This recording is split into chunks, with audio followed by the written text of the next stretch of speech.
Hello friends, dog ಕೈ ಚಾನಲ್ಗೆ ಸ್ವಾಗತ ಮತ್ತು ಎಲ್ಲರಿಗೂ ಹೊಸ ವರ್ಷದ ಆರ್ಥಿಕ ಶುಭಾಶಯಗಳು.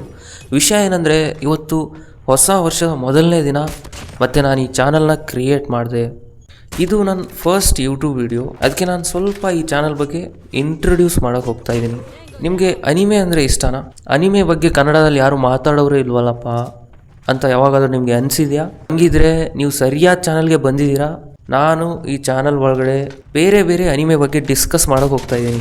ಏನಪ್ಪ ಅನಿಮೆ ಬಗ್ಗೆ ಡಿಸ್ಕಷನ್? ಅನಿಮೆ ರೆಕಮೆಂಡೇಷನ್ಸ್ ಅಂದರೆ ಎಲ್ಲ ವಿಡಿಯೋ ಒಳಗಡೆ ಎಂಡ್ಗೆ ನಾನು ಒಂದು 2-3 ಅನಿಮೆ ನೋಡೋಕೆ ನಿಮ್ಗೆ ಹೇಳ್ತಾ ಇರ್ತೀನಿ. ಚೆನ್ನಾಗಿರೋ ಅನಿಮೆ, ನಿಮ್ಗೇನಾದರೂ ಚೆನ್ನಾಗಿರೋ ಅನಿಮೆ ಹೆಸರು ಬೇಕಂತ ಅಂದರೆ ಕೊನೆಯವರೆಗೂ ವಿಡಿಯೋ ನೋಡಿ, ಎಂಡ್ಗೆ ನಿಮ್ಗೆ ಗೊತ್ತಾಗುತ್ತೆ. ಆಮೇಲೆ ಅನಿಮೆ ರಿವ್ಯೂ, ನಾವು ಅನಿಮೆ ನೋಡ್ಬೋದಾ, ಚೆನ್ನಾಗಿದೆಯಾ ಚೆನ್ನಾಗಿಲ್ವಾ, ಆ ಅನಿಮೆಯಿಂದ ನಮ್ಗೇನು ಸಿಗುತ್ತೆ, ಅನಿಮೆ ಒಳಗಡೆ ಏನಿದೆ, ಅನಿಮೇಷನ್ ಸ್ಟೈಲ್ ಹೇಗಿದೆ, ಮ್ಯೂಸಿಕ್ ಹೇಗಿದೆ, ಎಲ್ಲ ಅನಿಮೆ ಬಗ್ಗೆ ನಾನು ಹೇಳೋಕ್ಕೆ ಹೋಗ್ತಾ ಇದ್ದೀನಿ. ಮತ್ತು ಕ್ಯಾರೆಕ್ಟರ್ ಅನಾಲಿಸಿಸ್, ತುಂಬ ಅನಿಮೆ ಕ್ಯಾರೆಕ್ಟರ್ಸ್ ಬಗ್ಗೆ ನೀವು ಕೇಳಿರ್ತೀರ. ನಾರುಟೋ ಅಂತ, ಗೋಕು, ಗೋಜೋ ಅಂತ ಕೇಳಿರ್ತೀರ. ಉಚಿಹಾ ಮಾದರ, ಉಚಿಹಾ ಇಟಾಚಿ, ಯಾರು ಇವರೆಲ್ಲ, ಇವ್ರ ಹಿಂದಿನ ಕತೆ ಏನು, ಇದ್ರ ಬಗ್ಗೆ ನಾನು ಡಿಸ್ಕಷನ್ ಮಾಡಕ್ಕೆ ಹೋಗ್ತಾ ಇದ್ದೀನಿ. ಮತ್ತೆ ಫ್ಯಾನ್ ಥಿಯರೀಸ್ ಅಂದರೆ ಏನು? ಎಕ್ಸಾಂಪಲ್ಗೆ ಒನ್ ಪೀಸ್ ಅಂತ ಒಂದು ಅನಿಮೆ ಇದೆ. ಆದರೆ ಆ ಅನಿಮೆ ಆಲ್ರೆಡಿ 25 ಇಯರ್ಸ್ ಆಯಿತು ಒನ್ ಪೀಸ್ ಅನಿಮೆ ಬಂದು. ಆಶ್ಚರ್ಯ ಏನಂದರೆ, ಯಾರಿಗೂ ಒನ್ ಪೀಸ್ ಅಂದರೆ ಅಂತಾನೆ ಗೊತ್ತಿಲ್ಲ. ಏನು ಒನ್ ಪೀಸ್ ಅಂದರೆ ಏನು ಅಂತಾನೆ ಗೊತ್ತಿಲ್ಲ. ಒನ್ ಪೀಸ್ ಒಳಗಡೆ ತುಂಬಾ ಫ್ಯಾನ್ ಥಿಯರೀಸ್ ಇವೆ. ಒನ್ ಪೀಸ್ ಅಂದರೆ ಟ್ರೆಜರ್ ಇರ್ಬೋದು, ಒನ್ ಪೀಸ್ ಅಂದರೆ ಮೋಸ್ಟ್ಲಿ ಫ್ರೆಂಡ್ಶಿಪ್ ಅಷ್ಟೇ, ಅಥವಾ ಒನ್ ಪೀಸ್ ಅನ್ನೋದು ಇಲ್ವೇ ಇಲ್ಲಪ್ಪ ಅಂತ ಅನ್ನೋ ಫ್ಯಾನ್ ಥಿಯರೀಸು ಇದಾವೆ. ಅದಕ್ಕೆ ಫ್ಯಾನ್ ಥಿಯರೀಸ್ ಅಂತ ಕರೀತಾರೆ. ಅನಿಮೆ ಸ್ಟೋರಿ, ಯಾವುದಾದ್ರೂ ಒಂದು ಅನಿಮೆ, ಆ ಅನಿಮೆ ಒಳಗಡೆ ಏನಿದೆ ಅಂತ ನಾನು ಸಂಕ್ಷಿಪ್ತವಾಗಿ 10 ಮಿನಿಟ್ಸಲ್ಲಿ ಹೇಳೋಕ್ಕೆ ಟ್ರೈ ಮಾಡ್ತೀನಿ. ಈ ಥರ ನಿಮಗೆ ಅನಿಮೆ ಬಗ್ಗೆ ಕೇಳೋಕ್ಕೆ ಇಂಟ್ರೆಸ್ಟ್ ಇದ್ದರೆ, ನೋಡೋಕ್ಕೆ ಇಂಟ್ರೆಸ್ಟ್ ಇದ್ದರೆ, ಅನಿಮೆ ವರ್ಲ್ಡ್ ಒಳಗಡೆ ನೀವು ಎಂಟರ್ ಆಗಬೇಕು ಅಂತ ನಿಮಗೆ ಅನಿಸಿದರೆ ಈ ಚಾನಲ್ಗೆ ಸಬ್ಸ್ಕ್ರೈಬ್ ಮಾಡಿಟ್ಕೊಳ್ಳಿ. ಯಾಕಂದರೆ ಡಾಗ್ ಕೈ ನಿಮಗೆ ಅನಿಮೆ ಬಗ್ಗೆ ತುಂಬ ಮಾಹಿತಿ ಕೊಡೋಕೆ ಹೋಗ್ತಾ ಇದೆ. ಹಾಗಿದ್ರೆ ನಾವು ಇವತ್ತಿನ ಟಾಪಿಕ್ಕಿಗೆ ಬರೋಣ. ಒನ್ ಪಂಚ್ ಮ್ಯಾನ್ ಅಂದರೆ ಯಾರು? ಒನ್ ಪಂಚ್ ಮ್ಯಾನ್ ಅನ್ನೋದು actually action comedy anime series.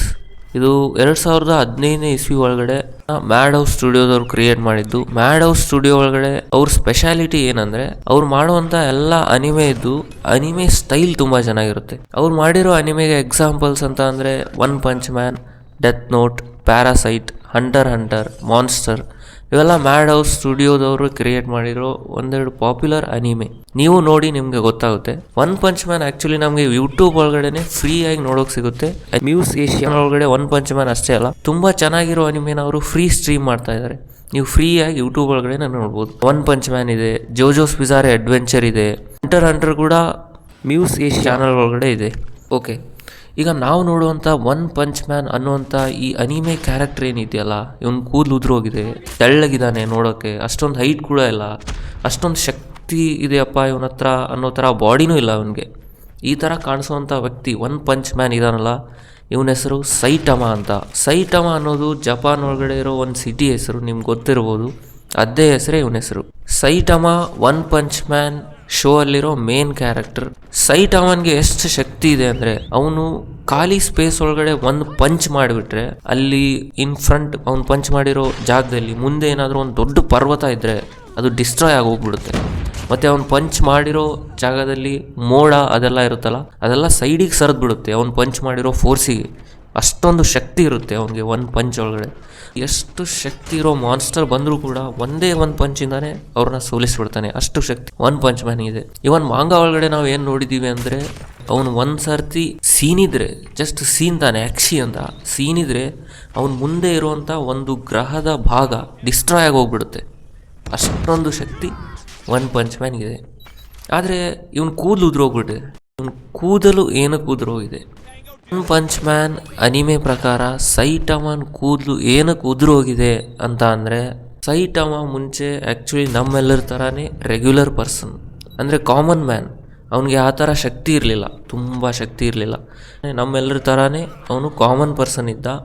ಅವನಿಗೂ ತುಂಬ ಕೂದಲಿತ್ತು. ಆದರೆ ಅವನಿಗೆ ಇಡೀ ಜಗತ್ತಿನಲ್ಲೇ ಅತಿ ಹೆಚ್ಚು ಸ್ಟ್ರಾಂಗೆಸ್ಟ್ ಪರ್ಸನ್ ಆಗಬೇಕಂತ ಆಸೆ.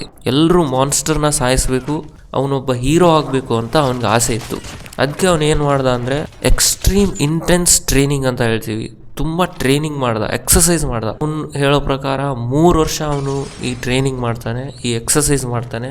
ದಿನಾಲು 100 ಪುಷಪ್ಸ್, 100 ಸಿಟಪ್ಸ್, 100 ಸ್ಕ್ವಾಟ್ಸ್ ಮತ್ತು 10 ಕಿಲೋಮೀಟರ್ಸ್ ರನ್ನಿಂಗ್. ಇದನ್ನ ಒಂದು ದಿನಾನು ಬಿಡ್ಲಾರ್ದಂಗೆ ಮಾಡ್ತಾನೆ ಅವನು. ಇದು ಎಕ್ಸ್ಟ್ರೀಮ್ ಇಂಟೆನ್ಸ್ ಟ್ರೈನಿಂಗ್. ಈ ಥರ ಅವನು 3 ವರ್ಷ ಮಾಡ್ತಾನೆ. ಇದರಿಂದ ಅವನು ಆ ಥರ ಸ್ಟ್ರಾಂಗ್ ಆದ ಅಂತ ಸೈಟಾಮನೇ ಇದನ್ನ ಆ್ಯಕ್ಚುಲಿ ಹೇಳೋದು.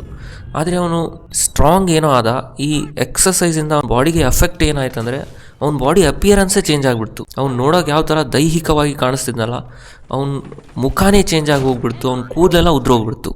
ಅವ್ನ ಕೂದಲು ಉದುರಿದ್ದು ಶೋ ಮಾಡ್ತಾಯಿದೆ ಅವ್ನು ಯಾವ ಥರ ಚೇಂಜ್ ಆಗಿದ್ದಾನೆ. 3 ವರ್ಷ ಎಕ್ಸಸೈಸ್ ಮಾಡಿದ್ದಕ್ಕೆ ಅವ್ನ ಬಾಡಿ ಯಾವ ಥರ ಚೇಂಜ್ ಆಗಿದೆ ಅನ್ನೋದನ್ನ ಅದು ತೋರಿಸ್ತಾ ಇದೆ. ಈ ಥರ ಅವ್ನು ಕೂದಲು ಉದುರೋಗಿತ್ತು. ಒನ್ ಪಂಚ್ ಮ್ಯಾನ್ಗೆ ಇಷ್ಟೊಂದು ಶಕ್ತಿ ಬರೋಕೆ ಏನು ಕಾರಣ? ಅವ್ನು ಒಂದೇ ಒಂದು ಪಂಚ್ ಮಾಡ್ದ ಅಂತ ಅಂದರೆ ಎಂಥ ಸ್ಟ್ರಾಂಗೆಸ್ಟ್ ಮಾನ್ಸ್ಟರ್ಸ್ ಕೂಡ ಡಿಸ್ಟ್ರಾಯ್ ಆಗಿ ಹೋಗ್ಬಿಡ್ತಾರೆ. ಬರೀ ಸೋಲ್ಸೋದಲ್ಲ, ನೀವು ಒನ್ ಪಂಚ್ ಮ್ಯಾನ್ ನೋಡಿದರೆ ಗೊತ್ತಾಗುತ್ತೆ ನಿಮಗೆ. ಅವ್ನು ಒಂದೇ ಒಂದು ಪಂಚ್ ಮಾಡಿದರೆ ಒಂದು ಪರ್ವತನೇ ಡಿಸ್ಟ್ರಾಯ್ ಆಗಿ ಹೋಗ್ಬಿಡುತ್ತೆ. ಒಂದು ಗ್ರಹನೇ, ಒಂದು ಸಣ್ಣ ಸೀತ್ರೆ ಆಕ್ಷಿ ಅಂತ ಅಂದರೆ ಒಂದು ಗ್ರಹದ ಭಾಗನೇ ಡಿಸ್ಟ್ರಾಯ್ ಆಗಿ ಹೋಗ್ಬಿಡುತ್ತೆ. ಇಂಥ ಗಾಡ್ಲಿ ಪವರ್ ಒನ್ ಪಂಚ್ ಮ್ಯಾನ್ಗೆ ಬರೋ ಕಾರಣ ಏನು? ಒನ್ ಪಂಚ್ ಮ್ಯಾನ್ ಅನಿಮೆ ಒಳಗಡೆ ತುಂಬ ಜನ ಸೈಟಾಮನ್ಗೆ ಈ ಥರ ಪವರ್ ಬರೋಕ್ಕೆ ಕಾರಣ ಏನು ಅಂತ ತಿಳ್ಕೊಳ್ಳೋಕ್ಕೆ ಸೈಟಾಮನ್ಗೆ ತುಂಬ ಜನ ಕೇಳ್ತಾರೆ ಇದನ್ನ.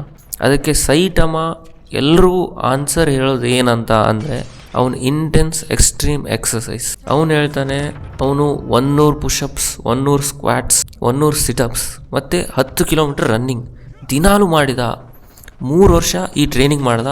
ಅಷ್ಟೇ ಅಲ್ಲ, ಅವ್ನು ಡಯಟ್ ಕೂಡ ಮೇಂಟೈನ್ ಮಾಡಿದ್ದಾನೆ. ಏನು ಡಯಟ್ ಅಂದರೆ ಅವನ ಪ್ರಕಾರ ಬೆಳಗ್ಗೆ ಒಂದು ಬಾಳೆಹಣ್ಣು ತಿಂದಿರೋದು ಅಷ್ಟೇ. ಆಮೇಲೆ ರೂಮ್ ಒಳಗಡೆ AC ಯೂಸ್ ಮಾಡೋಂಗಿಲ್ಲ.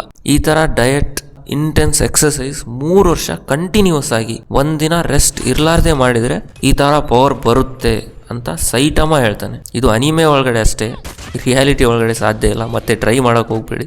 ಟ್ರೈ ಮಾಡಿ ಬೇಡ ಅನ್ನಲ್ಲ, ನೀವು ಸ್ಟ್ರಾಂಗ್ ಆಗ್ಬೋದು. ಆದರೆ ಸೈಟಮನ್ಗಿರೋ ಥರ ಶಕ್ತಿ ಬರೋಕ್ಕಂತೂ ಸಾಧ್ಯ ಇಲ್ಲ. ರಿಯಾಲಿಟಿ ಅಷ್ಟೇ ಅಲ್ಲ, ಅನಿಮೆ ಒಳಗಡೆ ಕೂಡ ಈ ಥರ ಅವ್ನು ಬೇರೆಯವ್ರಿಗೆ ಹೇಳಿದಾಗ ಅವ್ರು ಜಸ್ಟ್ ನಕ್ಬಿಡ್ತಾರೆ. ಏನೋ ಇವನು ನಾರ್ಮಲ್ ಟ್ರೈನಿಂಗ್ ಹೇಳ್ತಾ ಇದ್ದಾನೆ, ಈ ಥರ ಶಕ್ತಿ ಬರೋಕ್ಕೆ ಸಾಧ್ಯ ಇಲ್ಲ. ಅದು ಟ್ರೈನಿಂಗ್ ಮಾಡಿದ್ರು ಕೂಡ 3 ವರ್ಷ 100 pushups, 100 squats, 100 situps, 10 kilometres running ಮಾಡಿದ್ರು ಕೂಡ ಈ ಥರ ಶಕ್ತಿ ಬರೋಕ್ಕಂತೂ ಸಾಧ್ಯ ಇಲ್ಲ. ಯಾಕಂದರೆ ಅದು ಗಾಡ್ಲಿ ಪವರ್. ಅವ್ನು ಒಂದು ಪಂಚ್ ಮಾಡಿಬಿಟ್ರೆ ಅಂಥ ಶಕ್ತಿ ಇರೋ ಮಾನ್ಸ್ಟರ್ಸ್ ಕೂಡ ಡಿಸ್ಟ್ರಾಯ್ ಮಾಡ್ತಾ ಇದ್ದಾನೆ. ಈ ಥರ ಟ್ರೈನಿಂಗಿಂದ ಶಕ್ತಿ ಬರೋಕ್ಕೆ ಸಾಧ್ಯ ಇಲ್ಲ ಅಂತ ತುಂಬ ಜನ ಅನ್ಕೊಂತಾರೆ. ಒನ್ ಪಂಚ್ ಮ್ಯಾನ್ಗೆ ಆ ಥರ ಪವರ್ ಬರೋಕ್ಕೆ ಕಾರಣ ಏನು ಅಂತ ತುಂಬ ಫ್ಯಾನ್ ಥಿಯರೀಸ್ ಇದಾವೆ. ಸೈಟಮಗೆ ಈ ಥರ ಶಕ್ತಿ ಬರೋಕ್ಕೆ ಕಾರಣ ಏನು ಅನ್ನೋದಕ್ಕೆ 2 ಸ್ಟ್ರಾಂಗ್ ಫ್ಯಾನ್ ಥಿಯರೀಸ್ ಇದಾವೆ. ಆ ಥಿಯರೀಸ್ ನಾನು ಹೇಳಕ್ ಹೋಗ್ತಾ ಇದ್ದೀನಿ. ಫಸ್ಟ್ ಫ್ಯಾನ್ ಥಿಯರಿ ಏನಂತ ಅಂದ್ರೆ ಸೈಟಾಮ ಲಿಮಿಟರ್ನ ಬ್ರೇಕ್ ಮಾಡ್ದ ಅಂತ. ಲಿಮಿಟರ್ ಅಂದ್ರೆ ಏನು? ಜಗತ್ತಲ್ಲಿ ಎಲ್ಲ ಕ್ರೀಚರ್ಸ್ಗೂ ದೇವರು ಒಂದು ಲಿಮಿಟ್ ಅಂತ ಕೊಟ್ಟಿದ್ದಾನೆ. ಮನುಷ್ಯನಿಗೆ ಇಷ್ಟು ಲಿಮಿಟ್, ಮಾನ್ಸ್ಟರ್ಗೆ ಇಷ್ಟು ಲಿಮಿಟ್, ಇಂಥ ಪ್ರಾಣಿಗೆ ಇಷ್ಟು ಲಿಮಿಟ್. ಅದಕ್ಕಿಂತ ಶಕ್ತಿ ಆಗೋಕ್ಕೆ ಸಾಧ್ಯ ಇಲ್ಲ. ದೇವರು ಎಲ್ಲ ಕ್ರೀಚರ್ಸ್ಗೆ ಕೊಟ್ಟಿರುವಂಥ ಆ ಲಿಮಿಟರ್ನ ಸೈಟಮ ಬ್ರೇಕ್ ಮಾಡಿಬಿಟ್ಟಿದ್ದಾನೆ ಅಂತ. ಇದು ಒಂದು ಫ್ಯಾನ್ ಥಿಯರಿ. ಇನ್ನೊಂದು ಫ್ಯಾನ್ ಥಿಯರಿ ಏನಂದರೆ ಸೈಟಮನ್ ಬಾಡಿ ಒಳಗಡೆ ಯಾವುದೋ ಒಂದು ಗಾಡ್ ಇದೆ ಅಂತ. ಅದು ಎಂಥ ಗಾಡ್ ಅಂದರೆ ತುಂಬ ಸ್ಟ್ರಾಂಗ್ ಆಗಿರುವಂಥ ಗಾಡ್. ಅದು ಸೈಟಮನ್ ಬಾಡಿ ಒಳಗಡೆ ಅಡಗಿದೆ. ಇದು ಒಂದು ಫ್ಯಾನ್ ಥಿಯರಿ. ನಿಮ್ಗೇನು ಅನಿಸುತ್ತೆ? ಇವೆರಡು ಫ್ಯಾನ್ ಥಿಯರಿ ಒಳಗಡೆ ನಿಮ್ಗೆ ಯಾವ ಫ್ಯಾನ್ ಥಿಯರಿ ಜಾಸ್ತಿ ಇಷ್ಟ ಆಗುತ್ತೆ? ಅಥವಾ ನಿಮ್ಮದೇ ಆದಂಥ ಥಿಯರಿ ಏನಾದರೂ ಇದೆಯಾ? ಕಮೆಂಟ್ ಮಾಡಿ ಹೇಳಿ ನನಗೆ.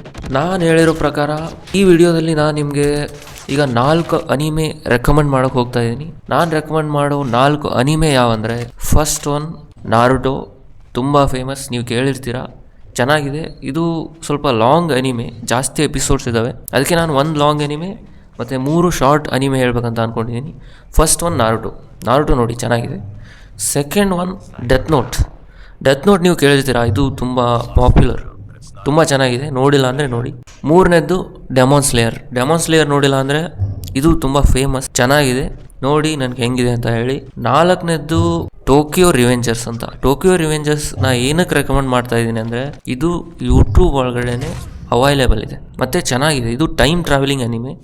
ನೀವು ಒಂದು ಸರ್ತಿ ನೋಡಿ, ಅನಿಮೇಷಿಯಾ ಚಾನಲ್ ಒಳಗಡೆ ಸಿಗುತ್ತೆ, ನೋಡಿ ಹೇಳಿ ನನಗೆ ಹೆಂಗಿದೆ ಅಂತ. ಇವತ್ತಿಗೆ ಇಷ್ಟೇ. ವಿಡಿಯೋ ಹೆಂಗಿತ್ತು, ನಿಮಗೆ ಇಷ್ಟ ಆಯಿತಾ? ಈ ಥರ ವಿಡಿಯೋ ನಿಮಗೆ ಇಷ್ಟ ಅನಿಸುತ್ತಾ? ನಾನೇನಾದರೂ ವಿಡಿಯೋ ಒಳಗಡೆ ತಪ್ಪು ಮಾಡಿದ್ನ? ಯಾಕಂದರೆ ಇದು ನನ್ನ ಫಸ್ಟ್ ವಿಡಿಯೋ. ಏನಾದರೂ ಫೀಡ್ಬ್ಯಾಕ್ ಕೊಡೋದಿದ್ರೆ ಕಮೆಂಟ್ ಒಳಗಡೆ ಮಾಡಿ, ನಾನನ್ನು ಪಾಸಿಟಿವ್ ಆಗಿ ತೊಗೊತೀನಿ. ನನಗೆ ನಾನು ಕರೆಕ್ಟ್ ಮಾಡ್ಕೊಳ್ಳೋಕ್ಕೆ ಟ್ರೈ ಮಾಡ್ತೀನಿ. ಕೊನೆಯವರೆಗೂ ವಿಡಿಯೋ ನೋಡಿದ್ದಕ್ಕೆ ತುಂಬ ಧನ್ಯವಾದಗಳು.